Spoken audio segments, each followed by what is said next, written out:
ተናስተልን ዶክተር ምልኬሳ ሰላም እንደምን አለ መሳይ መረጃዎች በብዛት ወደ አንተ የደረሱ አሉ እነሱን መረጃዎች እንድታካፍለን በመረጃዎቹ ላይ መነሻ በማድረግ ደግሞ የራስን አስተያየትም ትንታኔም እንድሰጥበት በሚል ነው የጋበዝኩ የሀገራዊ ምክክር ኮሚሽኑ 8 አጀንዳዎችን እንግዲህ ለይቶ አውጥቶ ለውይይት ሊያቀርብ እንደሆነ ነው የሰማነው ከዚህ በፊት አንተም የተከስካቸው በተለያዩ ፕሮግራሞች የርክባቸው አጀንዳዎች ናቸው አሁን የምክክሩ ኮሚሽን አጀንዳ ተብለው ለአብይ አህመድ ሊቀርቡ እየተዘጋጁ የሚገኙት እንዴት አየው ምክክር ኮሚሽኑ ለአብይ አህመድ መጪ ጊዜ የሚያደላድሉ አጀንዳዎችን ነው ሰብስቦ ይዞ የመጣው እንደሚባለው ከሆነ አመሰግናለሁ መሳይ ይሄ ጉዳይ በጣም ሲሪየስ ጉዳይ ነው ያው 8 አጀንዳዎች ተብሎ የመጡት ስዊፒንግ የሆኑ በጣም ከባድ አጀንዳዎችን ነው እንግዲህ የለቀቀብን በዚህ ደግሞ እንድንሰቃይ ነው የፈለገው አብይ እና ኢትዮጵያ ህዝብ በዚህ አይሰቃይም ብዬ ገምታለሁ አብይ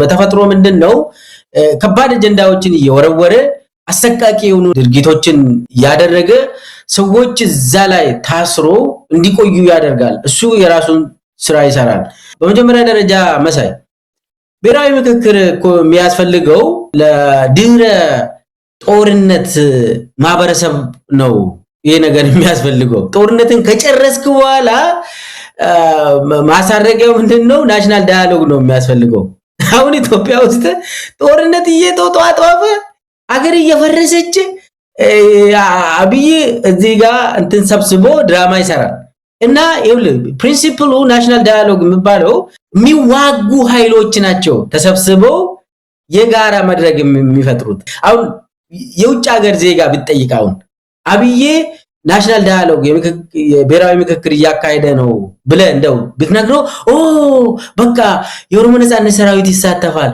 ፋኖ ይሳተፋል ቲዲኤፍ ይሳተፋል ይላል ማለት ዋናው እነኚህ ናቸው ይሄ ብልጽግና ሰራዊትም ይሳተፋል ስለዚህ በተለይ አራቱ የታጠቁ ቡድኖች ተሳትፎ በቃ ኢትዮጵያ ወደ ሰላም እየወሰዱ ነው ይላል የውጭ ሀገር ዜጋም ብትነግረው ይሄንን ነዚህ እየተደረገ ነው ብትለው ነገር ግን ድራማው ሌላ ነው ብሔራዊ ምክክር ሳይሆን በጣም ቲያትር ነው ብሔራዊ ቲያትር ነው የሚሆነው አብይ በጣም እንደ ሆሊውድ ሰራተኛ ይመስለኛል አንዳንድ ጊዜ እሱ የሚያደርገው የተቀጠሩ ሰዎችም እነ ፕሮፌሰር መስፍን አርአያ የሚባለው አንዳንዴ የተማሩ ናቸው ወይስ ስብና እንኳን የላቸውም ወይ ለዚህ ሰውዬ ንግስና አሁን እኮ ንጉስ ነኝ ብሎ ሰው ህዝብን እየጨፈጨፈ ነው ከዚህ በላይ ምንድነው የሚፈልገው አብይ ከዚህ በላይ ሌላ ምንድነው የሚፈልገው እየተደረገ ያለው አንደኛ ብሔራዊ ምክክር አይደለም ለማለት ነው በፕሪንሲፕልም በሳይንስም ብሔራዊ ምክክር አይባልም ይሄ ያንድ ፓርቲ የአብይ አህመድ ፓርቲ ያዘጋጀው ድግስ ነው የሚሆነው ያ ድግስ ደግሞ በጣም በቃ ካድሬዎች እየተሰበሰቡ ነው አዲስ አበባ ላይ አሁን 4000 የሚሞሉ ከሁሉም ክልሎች የተወጣጡ ካድሬዎች ብልጽግና ካድሬዎች አዲስ አበባ እንዲገቡ ሐምሌ 8 ላይ ነው የሚገቡት ያው እንትኑ መክፈቻ ቀኑ ሐምሌ 8 ነው እና 4000 የሚሆኑ ወደ 3 ሳምንታት እስከ 1 ወር የሚቆይ አዲስ አበባ ስብሰባ አዳራሽ ነው የተዘጋጀ ያለው እና እንግዲህ ያጨናንቃሉ አዲስ አበባን ካድሬው ይበላል አጀንዳ ማሰባሰቢያ ተባለ የሚያስቅ ምናልባት ዶክተር ምልኬሳ ይሄንንም በተመለከተ በተለይ ወደ አዲስ አበባ ከየክልሉ ከየከተማው አስተዳደር የተጋበዙ ወይም ደግሞ ጥሪ የተደረገላቸው ከ80 እስከ 85 በመቶ የብልጽግና አባላት ወደ 5 በመቶ የሀገር ሽማግሌዎች ከወጣት ማህበራት ያው ወጣት ማህበራትም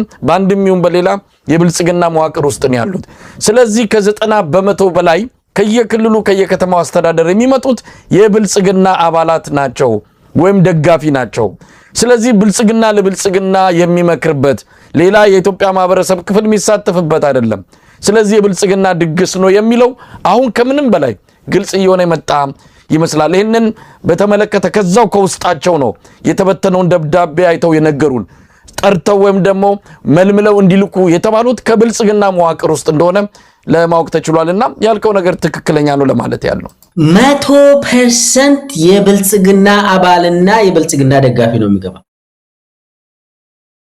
መዋቅሩ ለይተው ማን ነው ጠላት ብሎ እዛው ይተፋል ለምሳሌ አሁን አጨብጫቢ እንደ ኢዜማ ምናምን ሊገባ ይችላል ሌላውም እንደዚህ አጨብጫቢዎች ይገባሉ፣ በተቃዋሚ ፓርቲ ስም ይገባሉ። አሁን እንደው አሁን ኢዜማና የአብይ እንትን በምን ይለያሉ? ተመሳሳይ አቋም ያላቸው አገሪቷን የበተኑ ያሉት ቡድኖች የተወሰነ 5% 2% ምናምን ይገቡ 100% የአብይ ደጋፊዎች ናቸው የሚገቡት። ይሄ ደግሞ መዋቅሩ ለይቶ እንዳውም የሳይኮሎጂያቸውን የሚመጡ ሰዎችን ይሄ በስጀርባቸው ምን ነበር፣ ቤተሰቦቻቸው እነማን ናቸው፣ ከየት ነው የተወለዱት ምናምን ሁሉ ዘሩን ሁሉ ያጠናል ወደዚህ መድረክ ለማምጣት እና ያለቀ ጉዳይ ነው። እዚህ ላይ አሁን አንዳንድ ነገሮችን ብናነሳ ይሄ ብሔራዊ ምክክር ኮሚሽን የሚባለው የተፈጠረው በትግራይ ጦርነት ጊዜ ነው። ከዛ ጊዜ ጀምሮ አጀንዳ እየሰበሰብን ነው አሉ። 4 ዓመት ሙሉ የ4 ዓመት ፒኤችዲ የሚሰራ ሰው ማለት አጀንዳ የምትሰበስብ አንድ ሰው ነው እንደሚሰበስበው 4 ዓመት ሙሉ የምትሰበስበው ከሁሉም ክልሎች ምን አይነት መረጃ ምን አይነት ህዝቡ ገበሬው ምንድነው ያለው? በነገራችን ላይ የተሰበሰበው ሐሳብና መስፍን አርአያ ያነበበው አንድ አይደለም። ህዝቡ ገበሬው በአማራ ክልል ምንድነው ህዝቡ ያለው? ገበሬው ግን ግልጽ የሆነ ጥያቄ ሲያነሳ ነበር። ግልጽ የሆነ እነኚህ ግልጽ የሆኑ ጥያቄዎች በአማራ ክልል በኦሮሚያ ክልል የትግራይ ተወላጆች የትም ቦታ ሐሳብ ይስጡ፣ ሐሳባቸው የደቡብ ህዝቦች ሁሉም ቦታ የተሰጡ ሐሳቦችና 8 አጀንዳ የተባለው የተለያየ እንደሆነ ተነግሮኛል። ከብልጽግና ውስጥ አብይ አህመድ ራሱ ቆይቷል እኮ ህገ መንግስቱን ለውጣለሁ ፕሬዝዳንት ሆናለሁ ምናምን በቃ ራሴን ሾማለሁ ምናምን ብሎ ሲሰራ ህገ መንግስት ጻፊ ኮሚቴ ተብሎ 3 ኮሚቴዎች የተዋቀሩት እኮ የዛሬ 6 ዓመት አካባቢ ነው። እኔ እንዳውም ኢትዮጵያ ነበርኩኝ ያለ እና ጌዲዮም ጢሞቴዎስ ፍትህ ሚኒስቴር በነበሩበት ጊዜ ሂልተን ሆቴል 3 ጊዜ ተሰብስቦ ፕሬዘንት ሲያደርጉ ነበር። ኮንስቲቱሽናል ሙቭመንት ብሎ እና ጌዲዮን ሁሉ መድረክ ላይ ቁጭ ብለው የሆነ ኮሚቴ 2 ኮሚቴዎች ከቤተ መንግስት አንድ ኮሚቴ በጌዲዮን ጢሞቴዎስ የሚመራ ህገ መንግስት አርቃቂ ምናምን ተብሎ አብይ ፕሬዝዳንት ይሆናል ምናምን ተብሎ ያኔ ፕሬዘንት ሲደረግ ሂልተን ሆቴል እኔ እዛ ነበርኩ። ያለቀ ጉዳይ ነው። ዛሬ አሁን 8 አጀንዳዎች ብሎ የዘረዘሩት እኮ ጨርሶት እኮ ነው። ምንም አሁን የሚጠሩት እኮ ለሴሬሞኒ ነው የሚጠሩት። ካድሬው ራሱ የሚጠራው ለሴሬሞኒ ነው። ሴሬሞኒውን ጨርሶ ድግሱን በልቶ በቃ አጨብጭበው ለመጀመሪያ ጊዜ የኢትዮጵያ መሪ በአደባባይ ምናምን ህገ መንግስትን ሽሮ እንድባልለት ለድራማ ነው ሁሉ ይሄ ሁሉ እየተደረገ ያለው። ዋናው ነገር ይሄንን አብይ ለምንድን ነው የሚያደርገው ነው? ንጉስ ሆኖ እንደፈለገ እየጨፈጨፈ ተጥያቂነት የሌለ ሰው ሆኖ እንደፈለገ እያደረገ ነው። አገሪቷን በትኗል። ምንድን ነው የሚፈልገው አብይ? ለምንድን ነው ይሄንን የሚያደርገው? በዚህ ክረምት እቺን ለምንድን ነው ያቀደው? ምርጫ የምትባለው ጨርሶ ወዲያውኑ ወደዚህ ጃምፕ ለምንድን ነው ያደረገው ብለን መጠየቅ አለብን። አንደኛ አብይ በዚህ ሰዓት የኢትዮጵያ ህዝብን ቢዚ ማድረግ አለበት። ለምን አንቆታል ሁሉም ነገር አብይን። አሁን እሱ እየተዋጋ ያለው አማራ ክልል ውስጥም ኦሮሚያ ክልል ውስጥም የትግራይም በአዲስ መልክ አብይን አንቆት ይዟል። እቺ ክረምት እንዴት ነው የማልፈው ነው የአብይ ፖለቲካ ስትራቴጂ። አሁን እቺን ክረምት በምንም ተአምር ህዝብን ቢዚ አድርጌ የኢኮኖሚ ጥያቄ ዳቦ እንዳይጠይቀኝ ጭቅጭቆችን ሰጥቼው በጭቅጭቅ ላይ ጊዜውን እንዲያጠፋ። አሁን አንተ ወልቃይት የት ነው የገባች ብለህ አሁን ጥያቄ ታነሳለህ። አዲስ አበባ እንዴት ሆነች ብለህ ዛሬ መቃብር እንኳን የሌለው የኢትዮጵያ ህዝብ ምን ወልቃይት አለው? አንድ ኢትዮጵያ ውስጥ አሁን በክብር የሚቀበርበት ቦታ አለው? ይሄ ድንበሬ ምንጥስዮ አብይ ይዞ የመጣው እኮ ህዝቡን ቢዚ የሚያደርግ ነው። በዚህ ሰዓት የኢትዮጵያ ህዝብ የመኖር መብት የለውም። ይቅር ሌላ ይሄ በፌደራሊዝም ምንጥስዮ ሞት ይቁም ነው የህዝብ ጥያቄ።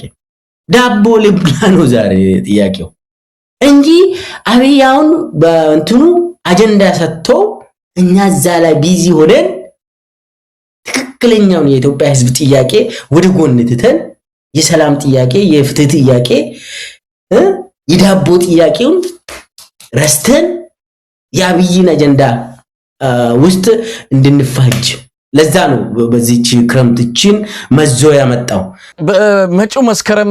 ስለዚህ አብይ አህመድ የአብይ አህመድ ህገ መንግስት የሚባል ጽፎ ሊያመጣልን ነው ማለት ነው። እንግዲህ አሁን እነዚህ 8ቱ የተባሉት አጀንዳዎች አብይ አህመድ በጣም ሲፈልጋቸው የነበረ ሌሎች ካሉ ማናቀም፣ ግን እነዚህ በአብይ ፍላጎቶች ውስጥ ያሉ አጀንዳዎች በኢትዮጵያ ህዝብ ስም መጥተው እንግዲህ ጠረጴዛው ላይ ይቀመጣሉ። ስለዚህ አብይ አህመድ ቀደም ሲል የተዘጋጀ እንዳልከው በኮሚቴ የተዋቀረ ህገ መንግስቱን ከፈት አድርጎ አብይ የሚፈልጋቸውን አጀንዳዎች በማስገባት መልሶ በመዝጋት ከእንደገና በአዲስ ቅርጸ መንግስት ለመምጣት እንደሆነ በደንብ መረዳት ይቻላል። ስለዚህ የአብይ ህገ መንግስት እየተጻፈ ነው፣ መስከረም ላይ እናያለን ማለት ነው። አሁን እኮ ይሄ ጉባኤው የብልጽግና ጉባኤውን የሚያዘጋጁ ፕሮፌሰር መስፍን አርአያ ፕሮፌሰር ዘመኔ ካሴ ነው እንደ ኮሎኔል መስፍን አርአያ ያለው ትክክል እኮ ነው። እና ይሄ ጉባኤው የአብይን አጀንዳ ያጸድቃል። ይሄ አጀንዳ ደግሞ ፓርላማ ሂዶ መጽደቅ አለበት። ፓርላማው ያንን ግብአት ወስዶ የኢትዮጵያን ህገ መንግስትን የአዲሱ ፓርላማ ወይ ደግሞ አሮጌው ፓርላማ የአብይን ህገ መንግስት ያጸድቅለታል። ይሄ ጉባኤ ምንድነው አብይ ጽፎ 8 አጀንዳ ምናምን ብሎ አሁን ይሄ 8ቱ አጀንዳ ከኢትዮጵያ ህዝብ የመጣ አይደለም። እኔ መሳይ 101% እርግጠኛውን የምነግርህ 8ቱ አጀንዳ የአብይ አጀንዳ ነው። የአብይና ምናልባት የብርሃኑ ነጋ የተወሰኑ እዛ የሚቀመጡ ሰዎች ናቸው እንጂ የኢትዮጵያ ህዝብ አጀንዳ በዚህ ሰዓት ይሄ አጀንዳ አይደለም። ከፈለክ አንተ አዲስ አበባም ደውልና ወይ ኦሮሚያም ደውል ቤተሰብ አለ እዛ፣ አማራ ክልልም ደውል ቤተሰብ አለ፣ ደውለ የተነጋገራችሁትን ገበሬዎችን ጠይቅ። ምንድነው እዛች ጋር የመከራችሁት? ምን አይነት ሐሳብ ነው የሰጣችሁት? ይሄ 8ቱ አጀንዳ የሚባለው ላይ እንደው ገበሬውን ጠይቀው፣ የኢትዮጵያ ህዝብን ጠይቅ። እንደዚህ አይደለም። እና ምን ለማለት ነው ይሄ ጉባኤው የተባለው ጉባኤ ይመጣና አጠቃላይ አቅጣጫ አብይ የዘረዘረውን 8ቱን አጀንዳዎችን ያጸድቃል። ከዛ 8ቱ አጀንዳዎች ወደ ፓርላማ ይወሰዳል። አሮጌው ፓርላማ ወይ ጨርሶለት ሊሄድ ይችላል። ከዛ ወደ ክልሎች ይወሰዳል። ክልሎችም አብዛኛው ክልሎች ያጸድቁታል። ከዛ በኋላ የአብይ ህገ መንግስት ተብሎ የብልጽግና ህገ መንግስት ተብሎ እንትን ይደረጋል። ከዛ ብሔራዊ ቤተ መንግስት የንግስና ኦሬዲ እንትን ብሏል፣ ታድሷል። ሁሉም ነገር እንዳውም ትልቁ በ500 ቢሊዮን የተባለው ቤተ መንግስት እሱ የደረሰ ነው እና በጣም ላክዠሪ የሆነ በቃ ንጉሰ ነገስት ይሰየማል ማለት ነው። የአብይ ህልም ነው ይሄ ነው። በቃ እቺ ቡሞት አይቆጨኝም ይላል አብይ። በቃ ህልሙ 7ኛ ንጉስ የተባለችው እሷን አይቶ ለመሄድ ነው አብይ። ግን ይደርሳል ወይስ አይደርስም? እሱን እንወያይ። ሙልጌታ በጣም አስገራሚ ነገር ነው። እንግዲህ እነዚህ 8ቱ አጀንዳዎች የተባሉት ምናልባት የሀገር ግንባታ የሚባለው ነው፣ የመንግስት አደረጃጀት ቅርጸ መንግስት የሚባለው ነው፣ እንደዚሁም የምርጫ ስርዓቱ ነው። ሌላው የፌዴራል ከተሞች ጉዳይ ነው። የአዲስ አበባና የድሬዳዋ ጉዳይ በዚህ በዋናነት ተካቷል። የሃይማኖቶች ጉዳይ፣ የተቋማት ግንባታ፣ የህግ የበላይነትና ሰብአዊ መብቶች፣ ማህበራዊና ኢኮኖሚያዊ እንዲሁም የአርሶ አደርና አርብቶ አደሮች ጉዳዮች፣ ሙስናና መልካም አስተዳደር፣ ሰላም ግንባታ መሆናቸውን ነው እንግዲህ ኮሚሽነሩ በዝርዝር የገለጹት። እንደሰማነው ከሆነ የአብይ አህመድ አጀንዳዎች ናቸው ኮሚሽነሩ እንዲያነቡ የተደረጉት። እንደውም ማያውቁትም ዱብዳ እንደሆነባቸው ምን የሚነገር ያልታሰበ ፕሮግራም ነው። በነገራችን ላይ ሰበር ዜና ሁሉ ጠብቁ ተብለው ህብረተሰቡ እየጠበቀ ነበር። ኮሚሽነር መስፈናሪያ ምን ይዘው ሊመጡ ነው? እንግዲህ ሰበር ዜና ከሆነ የኢትዮጵያ ሕዝብ የተለየ ነገር ነው የሚጠብቀውና ግን የተለየ ነገር አልመጣም። ለሐምሌ 8 የተዘጋጀውን አጀንዳ አስቀድመው ነገሩን። ይሄ ሰበር ሊሆን አይችልም፣ ምናልባት ሰባራ ዜና ሊሆን ይችላል። አብይ ሁል ጊዜ ሰበር ያደርጋል። ሰበር ዜና ማለት እንግዲህ ሰው በጣም ተጨናንቆ ይጠብቃል። በቃ የሆነ ጭንቅላትን ማሲቭሊ ይመታል። አብይ ይሄንን የናርሲሲስቶች ስራ ነው። በሽተኞች ሰዎች እንደዚህ ነው የሚያደርጉት። በጣም ከባድ የሆነ ነገር ያመጣሉ። ይሄ ሶሉሽን ይዤላችሁ መጥቻለሁ ብሎ ያወራሉ። ከኔ ውጪ ምንም ነገር አታገኙም ብሎ ይደመድማሉ። አድንቁኝ ይላሉ። ይሄ ናርሲሲስት የሚባሉ ሰዎች የሰውን ጭንቅላት በጣም ስዊፒንግ በሆነ መንገድ ጊዜ እንኳን ወስደን ሳናጠነጥን ይሸውዳሉ። አብይ በቃ ሁሉ ጊዜ መሸወድ ነው። ሰበር ጠብቁ ይባላል። እንደው ሚልኬሳ እውነት እኔ ለመጨረሻው ጉባኤያቸው ድምቀት ብለው እንደው የተወሰኑ የፖለቲካ እስረኞችን ይፈታሉ። ቢያንስ ሌላው ይቅር፣ ሌላ ብዙ መደረግ ያለባቸው ብዙ የኢትዮጵያ ህመሞች አሉ። ለነሱ ፈውስ ይመጣል ብለን አይደለም። እንደው የምክክር ኮሚሽኑ ድምቀት እንዲኖረው መክፈቻው ስነ ስርዓቱ ላይ እስረኞች ተፈቱ። ያኔ ታስታውሳል፣ ሚሊኒየሙን ለማድመቅ ተብሎ እስረኞች ይፈቱ ነበረ። ብርሃኑ ነጋም የተፈቱት ያኔም ሚሊኒየሙ ሲደርስ ያንን ድምቀት ለመስጠት መለስ ዜናዊ በዛም መልኩ እስረኞች እንዲፈቱ አድርጓል። አሁንም የምክክር ኮሚሽኑ ዋጋ ቢስ ነው። ሰው ከቁም ነገርም አልቆጠረውም። ስለዚህ አሁን የሚመጣውን ጉባኤ ለማድመቅ እንደው እስረኞችን ፈቶ በተወሰነ ደረጃ የሰውን ቀልብ መሳብ ቢቻል ብለን ያደርጋሉ እና 1 ሰዓት 2 ሰዓት ሆነ ሰበር ዜናው ይመጣል ብለን ስንጠብቅ መጨረሻ ላይ እንግዲህ ሰባራ ዜና ሆኖ የሚታወቅ የአብይ አህመድ አጀንዳ በዝርዝር ተገለጸልን። ከዛ ውጭ ምንም አላየንም። እውነት ለመናገር በጣም አሳፋሪ ሰዎች ናቸው። በነገራችን ላይ አንተ ያልከው ታሳሪዎችን እየጠየቁ ነው። ብዙ ታሳሪዎችን አንዳንድ መረጃዎችን እንደሚደርሰኝ በቃ እየጠየቁ ነው። አውቀው ሙድ ሊይዙ ነው። አብይ እኮ ከለቀቀም ውጪ አውጥቶ ይገላል። አንዳንዴ እኮ ብትታሰር ይሻላል። እኔ አብይን በደንብ አውቀዋለሁ። አብይ ገዳይ ሰው ነው። በጣም ሲሪየል ኪለር ነው እና እስር ቤት ብትቆይ ይሻላል። አብይ ጠምዶ ይዟል ከሆነ ከምትወጣ እስር ቤት ይሻላል። እኔ አብይን በደንብ ስለማውቀው ነው። እና አብይ በቃ ነፃ አወጣለሁ ካለ ይገላል። አንዱሱ ነው ሊያደርግ ይችላል። አብይ ድራማውን ይችልበታል፣ ሊያደርግ ይችላል። ሌላው መጨረሻ ላይ እኔ አንድ ነገር ብዬ ይሄንን አጀንዳውን መዝጋት አለብን። አንደኛ የኢትዮጵያ ሕዝብ ይሄንን አጀንዳ መግዛት የለበትም። ለምን? ዋናው አጀንዳው በተለይ የጎንዮሽ ንትርክ እንዲነሳ ይፈልጋል። በዚህች ሰዓት የኢትዮጵያ ሕዝብ ጥያቄ ምንድነው ብለን መጠየቅ አለብን። በዚህ ሰዓት በአሁኑ ሰዓት ሲጀመር አብይ የኢትዮጵያን ችግር መፍታት ይችላል ወይ? እሱ ራሱ ችግር ሆኖ ህገ መንግስት ይጽፍልናል እንዴ? ገዳይ ሆኖ ገዳይ ጻፊ። የኢትዮጵያ ልጆች አዲስ ህገ መንግስት ያመጣሉ ወደፊት ካስፈለገን በመመካከር ከአብይ በኋላ ነው። ይሄ ብሔራዊ ምክክር የሚባለው በትክክል ለኢትዮጵያ ህዝብ ነፃነት እየተዋጉ ያሉ ልጆች ጊዜው ሲደርስ ምን ችግሮችን መፍታት አለብን ብሎ ቁጭ ብሎ ይመካከራሉ። አብይ የችግሩ ባለቤት ነው። ብሔራዊ ምክክር የሚባለው የአሁኑን ችግር ለመፍታት ነው። ይሄኛው የ7 ዓመት ክፉ አገዛዝ ያደረገን እሱን እንዴት ነው የምንፈታ ነው